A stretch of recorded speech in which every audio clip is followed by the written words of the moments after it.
The late afternoon sun shimmered across the turquoise waters of Pacific Blue Ocean Park's performance pool, reflecting the bright arena lights that danced over the crowd. Families filled the stands, cameras ready, the air buzzing with excitement.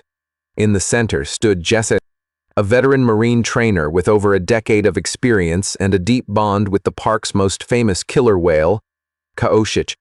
Wearing her black and blue wetsuit, she waved confidently, her smile warm and sure, a familiar presence to regular visitors.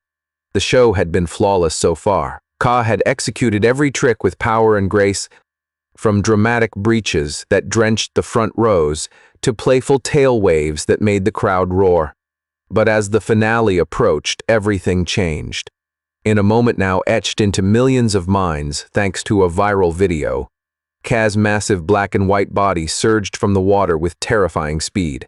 Jessica turned away for only a heartbeat, had no time to react before his jaws clamped around her waist. There was no scream, no warning, just the violent splash as she was pulled under. The applause died instantly.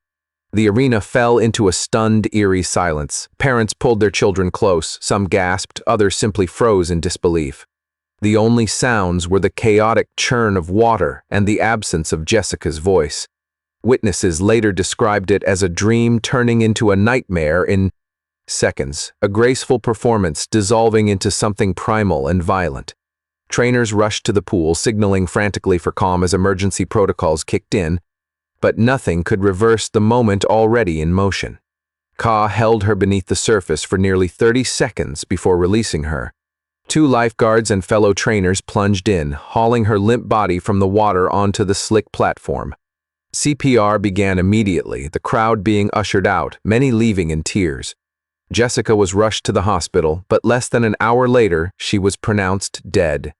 Officials confirmed drowning with severe internal injuries suggesting the immense force of Ka's jaws had also played a role.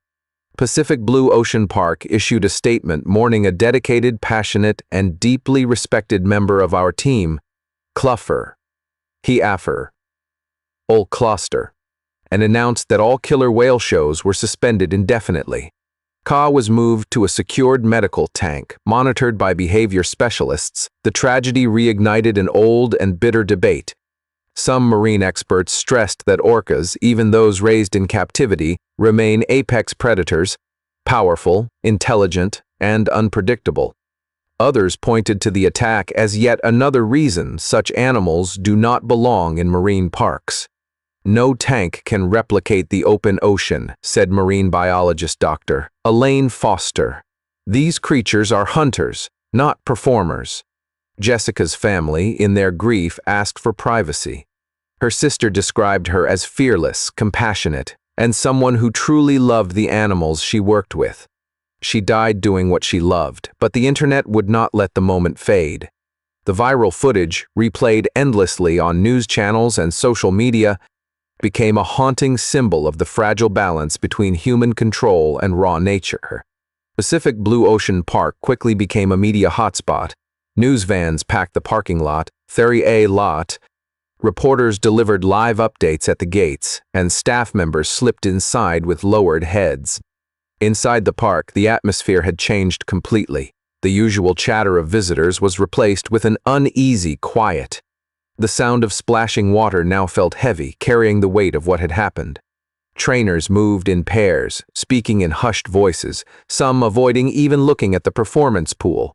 Kyle marine behavior specialists flew in from across the country, reviewing years of recorded training sessions with Ka.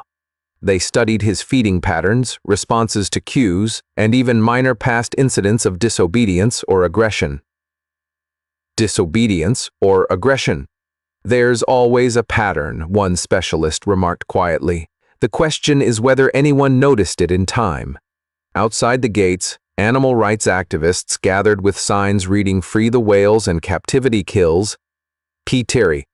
Sal, their chants mingling with the hum of camera crews. On social media, hashtags demanding Cass release trended alongside others expressing sympathy for Jessica's colleagues. Former trainers began sharing their own close calls, Stories that painted a picture of life working with a predator capable of both awe-inspiring grace and sudden danger. For those who had been in the stands that day, the memory was proving hard to shake. Some parents said their children woke up crying from nightmares. The park brought in counselors for staff and offered support services for visitors traumatized by what they had witnessed. Kaz's behavior in the days following the attack was described as calm but withdrawn. Specialists caution against interpreting his state too simply. Captivity alters the psychology of animals in ways even experts don't fully understand. The investigation continues, with the park promising transparency and a full review of its safety protocols. Whether Ka will ever return to public performance is uncertain. For now, he remains in isolation, his massive presence a silent reminder of the power that lurks beneath the surface. Jessica's death has become more than just a tragic workplace accident, it has become a symbol. To some, it represents the risks of working with wild animals. To others, it is proof that such animals should never be held in tanks for entertainment. And for those who knew and loved her, it is a personal, immeasurable loss. As one shaken guest said afterward, "We came to see beauty. We left knowing we'd witnessed power, and it was terrifying."